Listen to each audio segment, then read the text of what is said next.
Ok amigos, bueno, hoy es 26 de julio de 2018. Aquí tengo una exposición que hiciera el 19 de julio, una invitación especial al magistrado auxiliar de la Corte Suprema de Justicia, el doctor Luis Fernando Bedoya Sierra, quien trabaja con la doctora Patricia Salazar Cuéllar, y viene a hacer una disertación aquí en relación con el tema principal, que es el de la prueba en materia de delitos de carácter sexual. Entonces son hora y media más o menos, pero entonces voy a hacer una disección de la conferencia, una primera parte, unos 45 minutos que van a escuchar ustedes para que atentamente miren esta situación. Y allí está en el tablero el radicado 50637, que es reciente del 10 de julio del 2018, de Patricia Salazar Cuéllar. Entonces hay una compilación de la jurisprudencia. Creo que ya aquí en otros, yo en mi canal de YouTube he hecho más o menos referencia a unas 8 decisiones de la Corte Suprema de Justicia en relación con el tema de los delitos de carácter sexual. Entonces pongámosle mucha atención. Entonces, primero que todo, se va a referir al testimonio, y en la segunda sesión, en segunda parte, se va a referir a la prueba pericial, que es una vaina novedosa, atendiendo a las recientes decisiones de la Corte explicando esta situación o matizando el tema, para que socialicemos el asunto, toda vez que aquí estuvo presente el juez de la judicatura, magistrados y jueces de Cali la semana pasada, escuchando atentamente la disertación del conferencista. Entonces arranquemos sin más preámbulos. Fue importante un saludo que le servía el doctor José Luis Maceró, presidente de la Corte Suprema de Justicia, el doctor Luis Hernández, que es el presidente de la zona penal, y de la doctora Patricia Salazar, que es la titular del despacho al que estoy adscrito. Cuando entró en vigencia la ley 906 de 2004, se tejieron muchas especulaciones sobre el sistema de enjuiciamiento criminal, se dijeron muchas cosas, pero en la medida que el tiempo va pasando, nos vamos poniendo de acuerdo en algunas cosas que se convierten en ejes centrales del trabajo de los defensores, los fiscales, los jueces y las demás personas que intervienen en algo tan complejo como el juzgamiento de personas. Y con el transcurrir del tiempo, quizás vayamos entendiendo los asuntos verdaderamente importantes en torno a los cuales giran aquellos que denominamos adjetivos, como las técnicas de oralidad, en sus expresiones últimas como la oposición o el contrainterrogatorio. Pero ¿qué hay detrás de todo esto? Es lo que nos tenemos que preguntar. Y debemos partir de la siguiente base. Uno debe procurar un proceso que esté dispuesto a aceptar si tuviese la calidad de víctima, pero también si tuviese la calidad de procesado. Y debe buscar un proceso en el que quisiera participar, independientemente de que su rol ya como profesional sea fiscal, defensor o juez.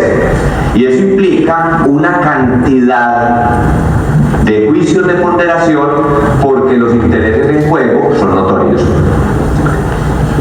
Si uno parte de esta premisa, puede abordar el tema de la prueba en el sistema acusatorio, de la prueba testimonial y la prueba pericial, que son los dos tópicos a los que vamos a abordar hoy, a la luz de la jurisprudencia que viene desarrollando la Corte Suprema de Justicia, y que hoy en día tiene unas líneas más o menos consolidadas que debemos entender y discutir y criticar en este tipo de escenarios, porque de eso se trata una democracia.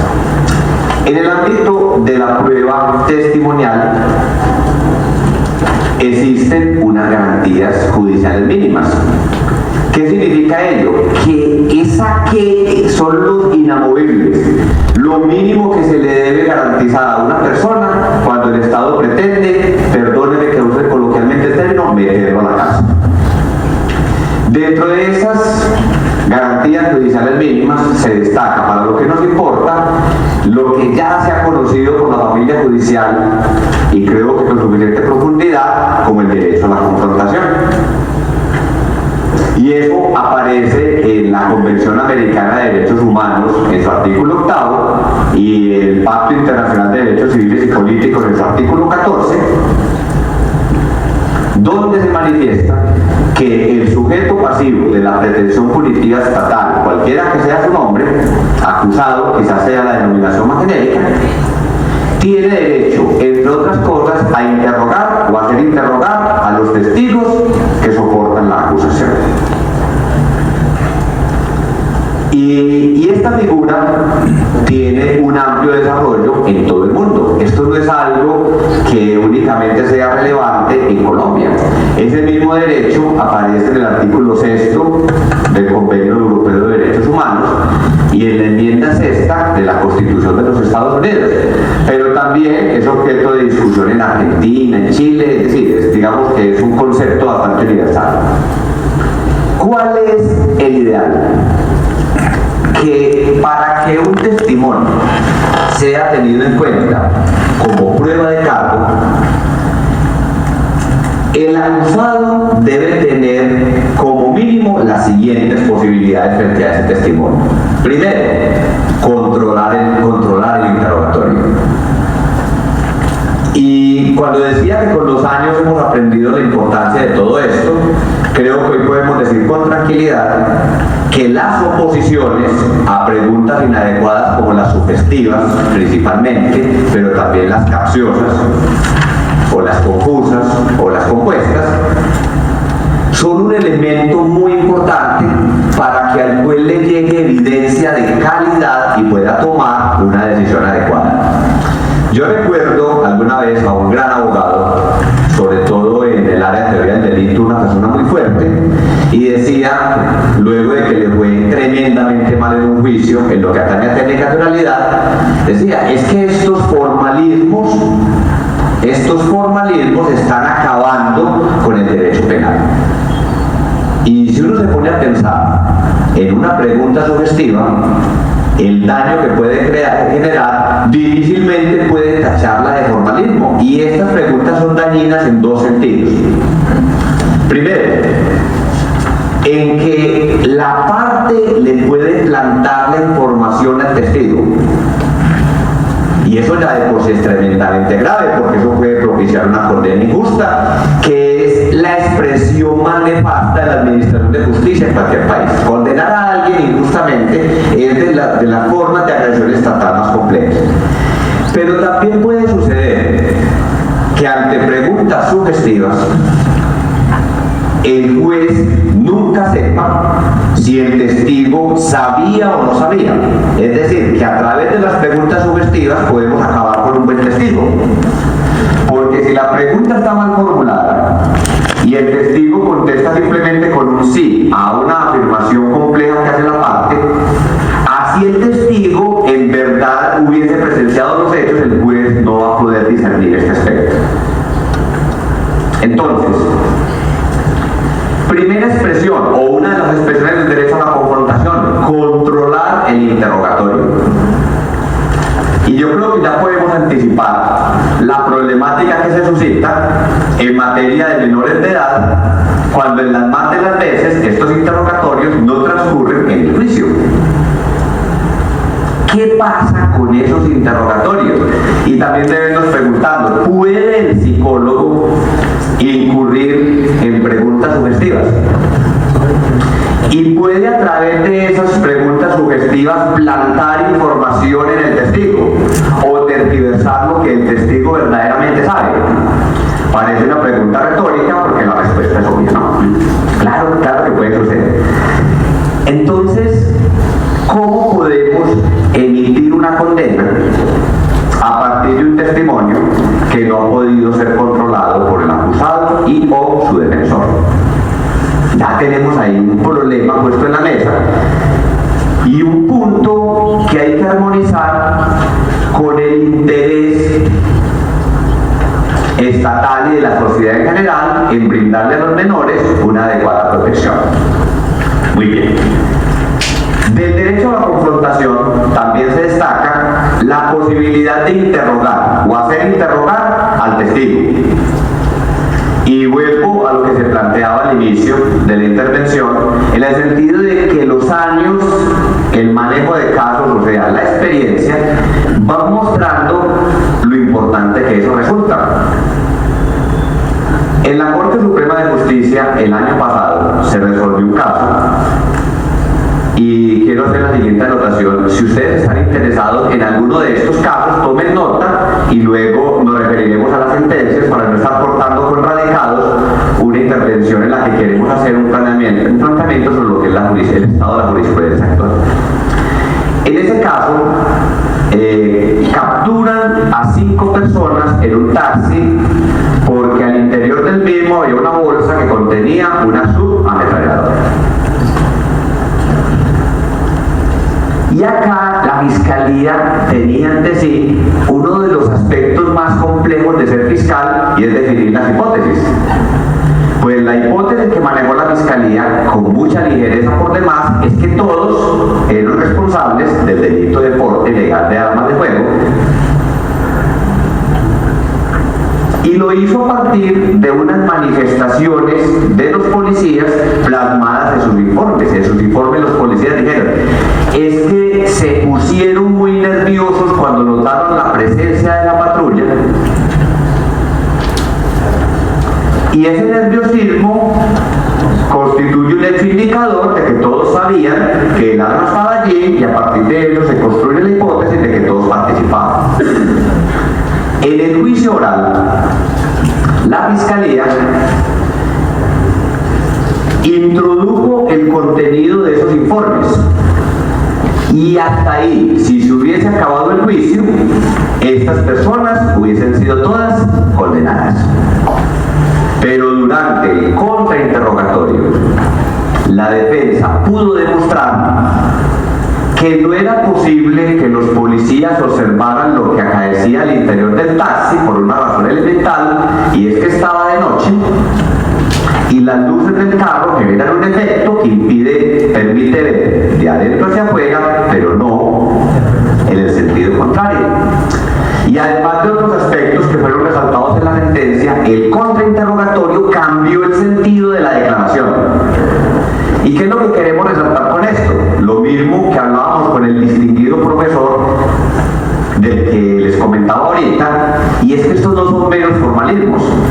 Es que la posibilidad de interrogar a un testigo desde una perspectiva distinta no solo resulta importante para los intereses del procesado, sino que es determinante para los intereses de la justicia, porque no estaban bien condenadas las personas. Y afortunadamente se hizo un contrainterrogatorio con unos estándares básicos, y ello permitió establecer que unos hechos indicadores de la responsabilidad penal no estaban demostrados. Entonces, cuando decimos derecho a controlar el interrogatorio, tenga presente que eso es un aspecto sustancial, porque una pregunta sugestiva o una conducta sugestiva puede hacer un daño incalculable al interior del proceso. Y yo les pregunto algo: ¿creen ustedes que eso es algo exclusivo del derecho penal, o eso transcurre en la vida cotidiana? Porque la cotidianidad nos enseña lo que una pregunta o una actitud sugestiva puede generar. Entonces, dos aspectos determinantes del derecho a la confrontación erigido como garantía judicial mínima. Primero, derecho a controlar el interrogatorio. Segundo, derecho a interrogar o hacer interrogar a los testigos de cargo, pero no mirado como cuestiones adjetivas, sino como asuntos, incluso desde lo epistémico, tremendamente sustanciales. Tercero, derecho a estar cara a cara con el testigo que se acusa. Y esto parte de la idea de que quizás es más difícil mentir cuando tenemos ante sí a la persona que resultaría tremendamente afectada con esa mentira, aunque inmediatamente surge la idea de un efecto contrario, y es que quizás es difícil declarar ante una persona que uno considera peligrosa y por eso los testigos pueden cambiar sus versiones, los testigos pueden mentir, etcétera, etcétera. Y la otra faceta del derecho a la confrontación, que tiene trascendencia, más no tanta, para lo que vamos a hablar en tratándose de menores, es el derecho a lograr la comparecencia forzada de un testigo, del testigo renuente. Aunque el que haya litigado por lo menos una vez y le haya tocado un testigo renuente o hostil, ha de saber lo complejo para la parte que es enfrentar, literalmente enfrentar a un testigo que asume esa actitud. Si el mundo transcurriera en términos ideales, entonces los jueces únicamente valorarían, para emitir la sentencia, los testimonios rendidos en el juicio oral. Si uno mirara este derecho desarrollado a plenitud, no podrían valorarse en el juicio oral y además de valorarse, no podrían incorporarse declaraciones rendidas por fuera del juicio oral. Sin embargo, el mundo no transcurre de esa manera y siempre se presentarán situaciones que obligan a matizar este derecho, bajo el entendido de que los derechos no son absolutos. Lo que pasa es que al ponderarlos no podemos llegar al punto de eliminarlos, porque eso puede socavar las bases de la democracia, puntualmente lo que tiene que ver con un debido proceso. Recuerden lo primero que dijimos: ¿quiera un proceso para los demás que usted estaría dispuesto a aceptar si tuviese la calidad de procesado de la que nadie está exento? O usted, o su hijo, o en fin. Y además por un mínimo de humanismo, uno debe procurar un proceso justo, de tal manera que quien tenga que sufrir la prisión, por lo menos haya tenido oportunidades básicas de defensa. Muy bien. Como les decía, el derecho a la confrontación tiene algunos matices muy marcados en el sistema colombiano, mucho más marcados que en el sistema norteamericano. Entonces, uno de esos matices es la admisión excepcional de prueba de referencia. En Colombia, que no significa que sea lo mismo en Estados Unidos, y mencionamos Estados Unidos porque ese modelo incidió bastante en el sistema procesal que ahora estamos nosotros utilizando. En Colombia, a través de la figura de la prueba de referencia, es posible que el juez valore como prueba declaraciones surtidas por fuera del juicio oral, frente a las cuales es igualmente posible que la defensa o eventualmente la fiscalía, cuando lo propone su contraparte, no haya tenido la posibilidad de controlar el interrogatorio, formularle preguntas al testigo, estar cara a cara con el testigo, etc. Como se trata de una fórmula excepcional, el ordenamiento dijo que su admisión es excepcional. Pero fíjense que no se trata, insisto, en la regulación de una cuestión nimia. Estamos hablando de algo muy importante, porque es como que el legislador dijera: la afectación del derecho a la confrontación ha de ser excepcional. La figura de la prueba de referencia ha sido de difícil asimilación ante una tradición jurídica tan formalista como la nuestra, porque nosotros entendimos, o algunas personas, que solo era declaración anterior al juicio oral la que se rendía ante un funcionario o la que se rendía en otro juicio o ante un juez. Entonces, prueba de referencia, es lo que el señor declaró por allá en otro juicio. Prueba de referencia es lo que el señor declaró ante un policía. Eso, desde una perspectiva formal, quizás tenga asidero, pero si uno lo mira desde la perspectiva material, va a constituir prueba de referencia toda declaración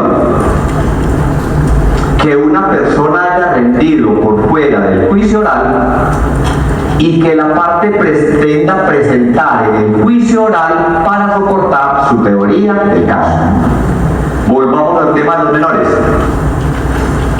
Es que el niño le dijo a la mamá que el padrastro lo había tocado libidinosamente. ¿Eso es una declaración o no? Sin ninguna duda. ¿Por qué? Porque es una manifestación sobre un hecho histórico con vocación de que se tome como cierto. Y si la Fiscalía pretende llevar esa declaración a juicio para soportar su teoría del caso, va a tener que seguir unos protocolos que, insisto, son componentes determinantes o importantes del debido proceso. Entonces, recapitulando un poco, garantía judicial mínima, derecho a la confrontación. ¿Cuáles son sus elementos básicos? Derecho a controlar el interrogatorio, y ya vimos el peligro de no controlarlo. Derecho a interrogar o hacer interrogar al testigo, ya vimos la importancia de que eso suceda. Derecho a estar cara a cara con el testigo, que es un derecho más matizable. Y derecho a lograr la comparecencia forzada y otros aspectos que no irán a causar la colación. Es igualmente posible que una persona comparezca al juicio, haya rendido una declaración antes del juicio, pero ante el juez se retracte o cambie la versión. Esto es tremendamente frecuente, no solo en Colombia.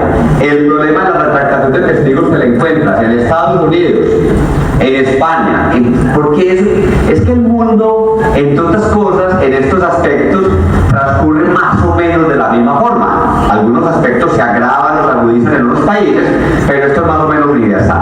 Y entonces viene la pregunta: ¿por qué un testigo se puede retractar o cambiar la versión? Uno podría decir: es que la verdad la dijo en la primera vez que intervino. ¿Pero por qué? ¿De dónde estamos sacando eso? Una persona puede cambiar su declaración por múltiples razones: porque esté siendo amenazada, porque le hayan pagado, o también porque haya decidido cesar una mentira. ¿Qué hacer entonces con esta situación? El mundo ideal es que solamente valoráramos lo que el testigo declara en el juicio, ideal de cara al derecho a la confrontación. Pero sucede que los testigos se mueren antes de ir al juicio, desaparecen antes de ir al juicio, se enferman gravemente antes de ir al juicio. Entonces el legislador dijo: vamos a solucionarlo con la prueba de referencia, con la admisión excepcional. Pero puede que vayan al juicio y cambien sus versiones. Entonces se creó una figura en virtud de la cual se puede anexar a lo que la persona dice en el juicio aquello que dijo por fuera del juicio, para que el juez tome ambas versiones y las valore según las reglas de la sana crítica, y las valore en tres sentidos posibles: o le cree a la anterior al juicio oral, o le cree a la rendida en el juicio oral, o las deseche. Pero ese tránsito de esas declaraciones anteriores no puede ser automática, como en paracaídas, como decimos coloquialmente. Tiene que agotarse un procedimiento. Con ese procedimiento hemos tenido algunas dificultades los abogados.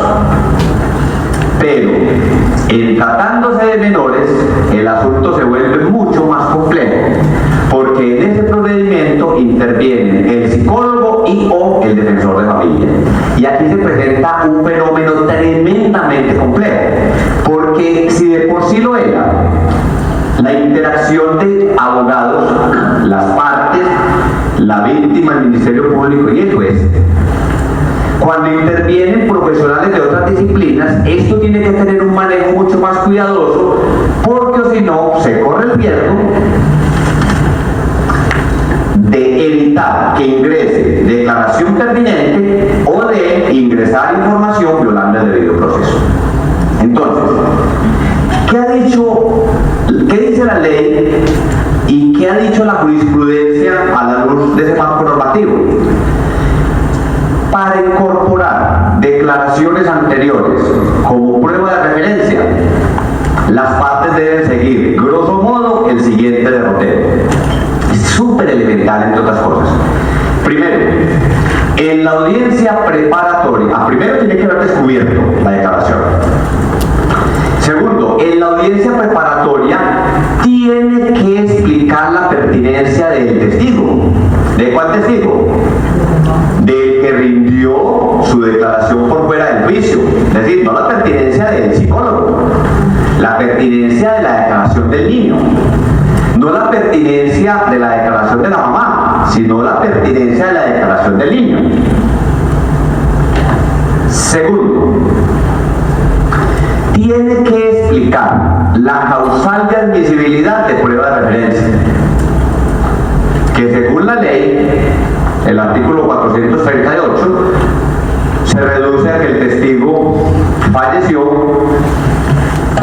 que el testigo padece una grave enfermedad que le impida declarar, ha sido objeto o víctima de desaparición forzada o secuestro, y la jurisprudencia ha ampliado todo esto para entender de alguna manera que la prueba de referencia es admisible cuando el testigo no está disponible.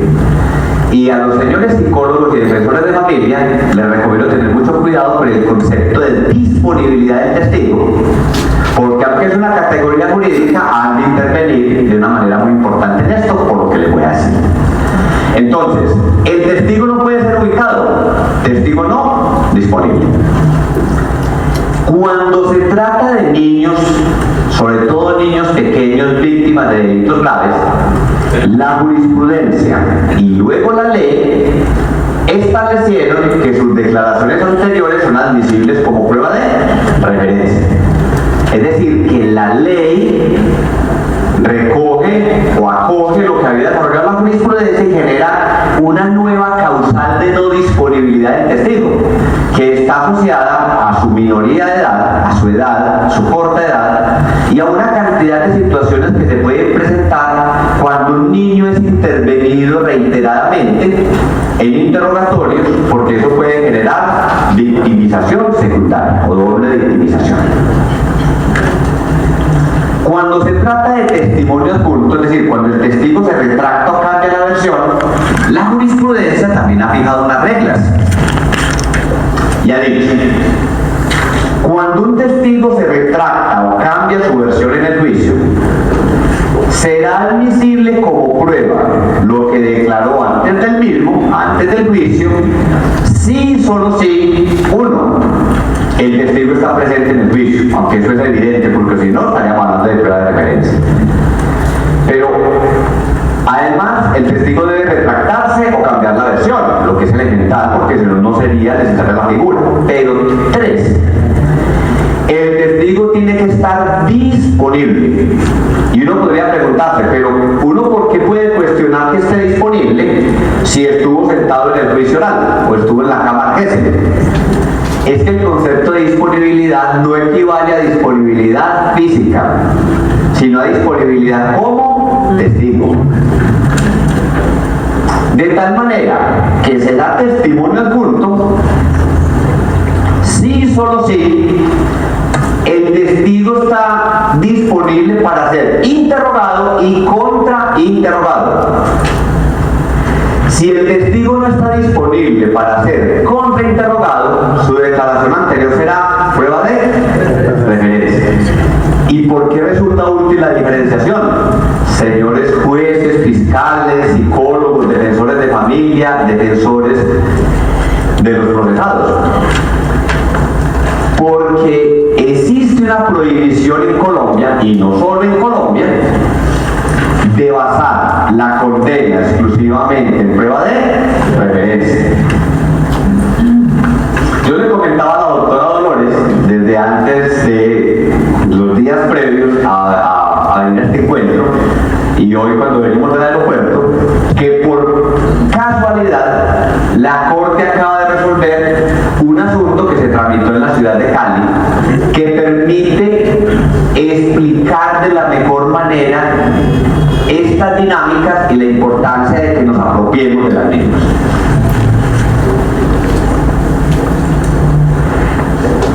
Una niña algún día se levanta y le dice a la mamá que alguien la había tocado libidinosamente.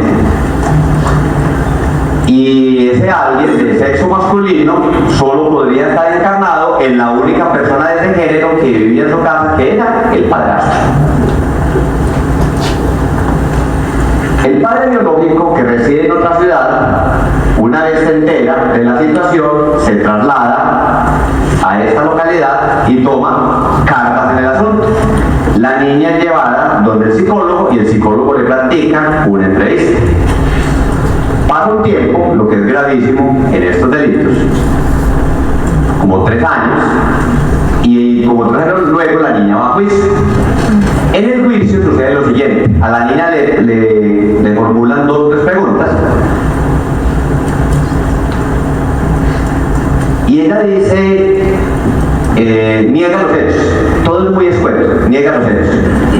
¿Te ha tocado a alguien? No. ¿Has visto el cuerpo desnudo de algún hombre? No. Y niega que de hecho haber rendido una entrevista ante el psicólogo. El defensor de familia, y hay algo en una interacción con el juez del caso, dice que no se le debe interrogar a la niña sobre lo que manifestó antes del juicio. Tenemos claro la magnitud de la decisión que se estaba tomando.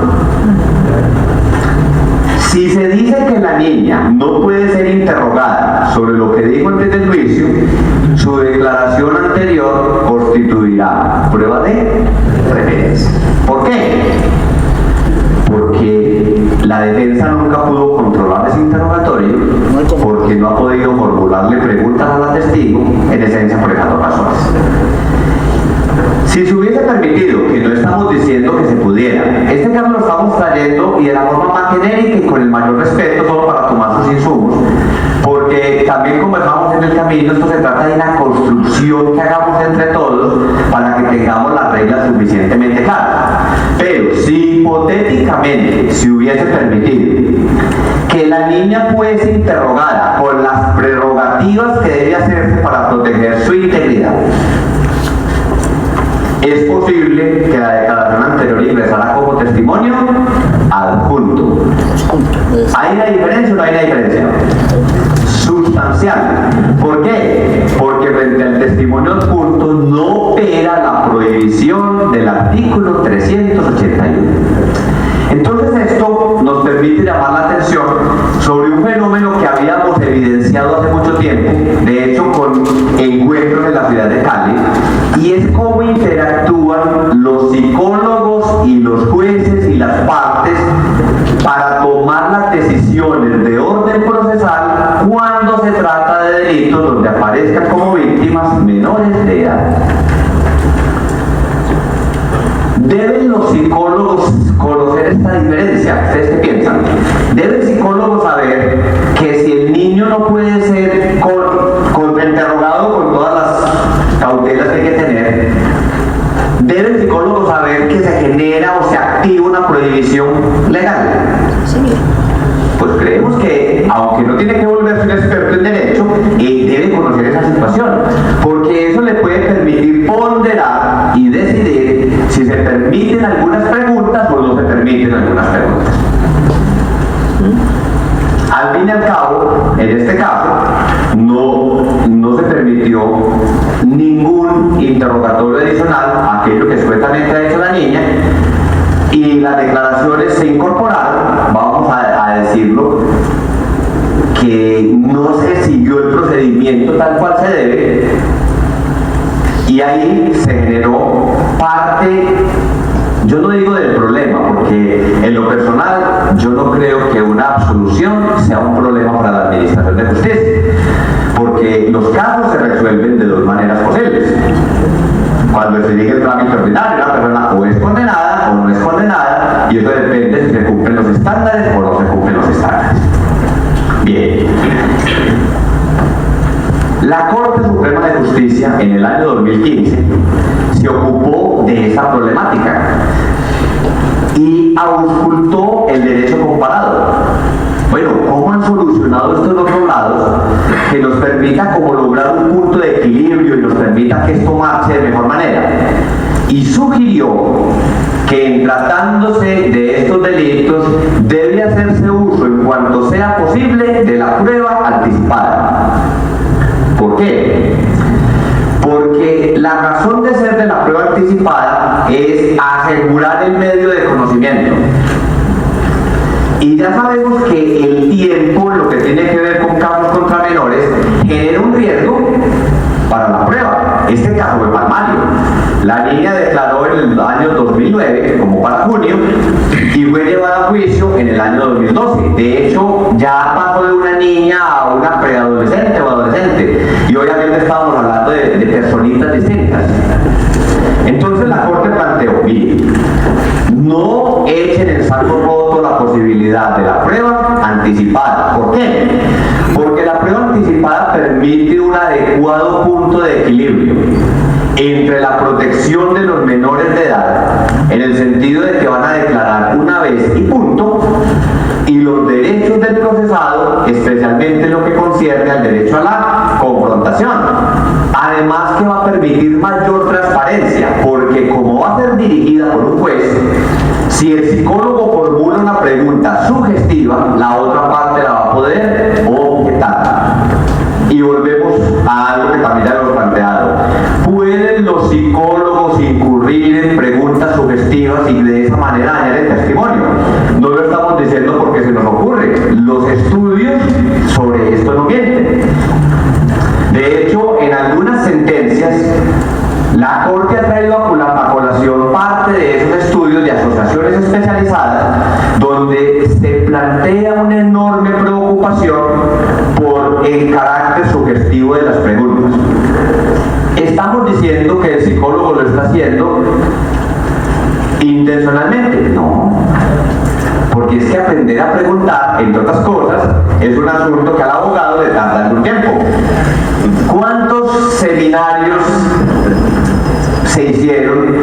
Unos auspiciados por la Embajada Americana, otros por unidades, cualquiera que sea el escenario académico, para que el abogado hiciera correctamente un interrogatorio. Y había cierta dificultad, porque como también conversamos ahora, la teoría es supremamente sencilla. Mire, usted para interrogar debe seleccionar los temas de interrogatorio. No pueden hacer preguntas sugestivas. ¿Y cuáles son las sugestivas? Pues las que tienen implícita la respuesta. Y uno dice, claro, eso es fácil. No, venga, siéntese y haga un interrogatorio.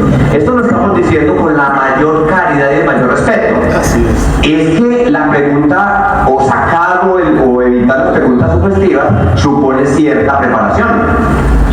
Y por eso es importante que la parte contra la que se va a presentar esa prueba tenga la oportunidad de objetar las preguntas. ¿En qué se traduce todo eso? En algo que es muy importante en los sistemas procesales, y es la calidad de la evidencia, la calidad de la prueba.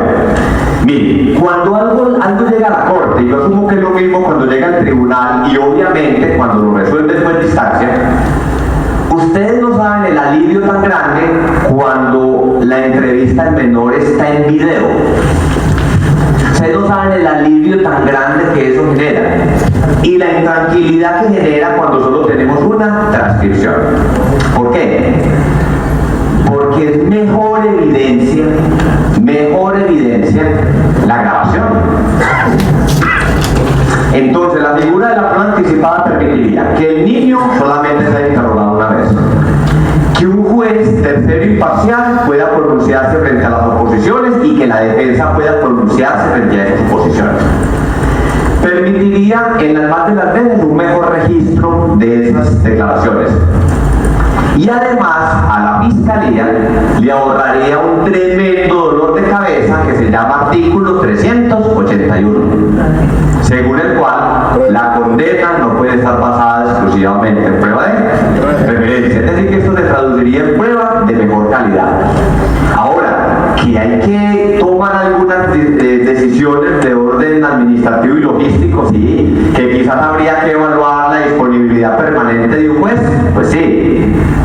Pero es que si estos delitos los están agobiando de esta manera, si su número crece y los procesos crecen, tenemos dos opciones: o adelantamos malos procesos, entonces vamos a ver casos que se caen o condenas que no se ajustan a los estándares e incluso que pueden dar lugar a demandas a nivel internacional, o nosotros hacemos un proceso debido, y a partir de ese deber ser o ajustarse más al deber ser, los jueces pueden tomar mejores decisiones. Por eso, en la sentencia de este año, tiene 150 páginas. Tiene 150 páginas no porque traiga 150 páginas de cosas nuevas, sino que la sala tuvo la intención de que en un solo pronunciamiento quedara lo más importante de la línea en lo que tiene que ver con declaraciones de menores de edad. Y se dijo esto: es responsabilidad de la Fiscalía elegir la mejor manera de presentar la declaración del menor en el juicio, y la Fiscalía debe ser consciente de que si la va a presentar como prueba de referencia, tiene la obligación de presentar prueba adicional, y si no presenta prueba adicional, no es posible sostener la condena porque estaríamos violando la ley, pero no solo violando la ley mirado desde lo leguleyo, sino que le estaríamos cercenando ya de manera intolerable los derechos del procesado. Recuerden, quiera para usted un proceso o quiera para los demás un proceso, que es el que usted estaría dispuesto a aceptar. Es un postulado ético elemental y es desde el que debe entenderse todo este asunto. ¿Ok? Entonces,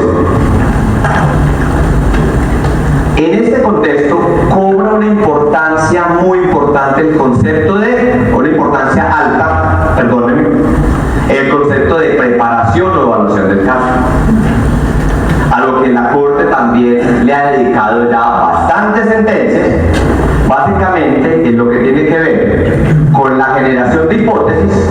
Tengan por favor claridad sobre la hipótesis y la elección de las pruebas con los que vas a demostrar esa hipótesis en el juicio. Si el fiscal no tiene claro esto, o la fiscal no tiene claro esto, vamos a tener un juicio eterno, una audiencia preparatoria eterna, pero va a ser tan larga como poco fructífera. Porque acá vamos a ir a juicio, pues a demostrar una cantidad de cosas impertinentes que no nos van a servir para nada. Muy bien. Como en muchas ocasiones las declaraciones de los niños son llevadas a juicio como prueba de referencia, la Fiscalía ha tenido la intención reiterada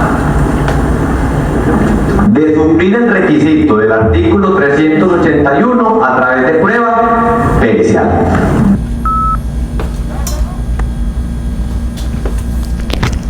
Bueno, aquí suspendo entonces estos 45 minutos, la primera parte, porque se adentra al tema importantísimo de prueba pericial. Entonces voy a cortar el audio aquí, el video, hasta esta parte, y dejo entonces la segunda sesión, también importantísima, sobre esto de la prueba pericial. Eso es fundamental, eso es novedoso. Y ya ahorita la Corte entonces con esta sentencia 5637 de antier nomás está introduciendo unos insumos jurídicos los cuales debemos ajustarnos a ellos, a sus parámetros. Las indicaciones son muy claras. Bueno, ok.